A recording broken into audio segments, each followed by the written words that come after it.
ગુજરાતી દાળ તો તમે હંમેશા બનાવતા હશો, પરંતુ આ રીતે ક્યારેય બનાવી ના હોય એના માટે સ્પેશિયલ મસાલો બનાવીશું.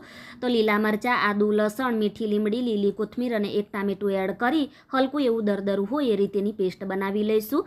અને હવે અહીંયા મેં અડધો કપ તુવરની દાળને હળદર, મીઠું અને સિંગદાણા એડ કરી 4 સીટી વગાડી લીધેલી છે. અને આ રીતે મેશ કરી વઘાર કરીશું. એના માટે તેલ, રાઈ, મેથી, જીરું, બાદિયું, લવિંગ, તમાલપત્ર, તજનો ટુકડો અને 2 સૂકા મરચાં એડ કરી થોડીવાર એને સાતળી લેશું. પછી હિંગ અને જે આપણે મસાલો તૈયાર કરેલો એને એડ કરી તેલ છૂટું પડે ત્યાં સુધી સાતળી લેશું. પછી લાલ મરચું અને ધાણા જીરું પાવડર એડ કરી એને પણ મિક્સ કરી લઈશું. અને જે આપણે બોઇલ કરેલી દાળ છે એને એડ કરી એની કન્સિસ્ટન્સી સેટ કરવા માટે તમારે અહીં ગરમ જ પાણી એડ કરવાનું છે. અને પછી તમારે પહેલાં મીઠું ટેસ્ટ કરી અને ગળ પણ એડ કરવાનું. 6-7 મિનિટ દાળને ઉકાળ્યા પછી ગેસને બંધ કરી લીંબુનો રસ અને લીલી કોથમીર એડ કરવાની. તો એકવાર આ રીતે બનાવજો, ખૂબ જ ટેસ્ટી એવી દાળ તૈયાર થાય છે.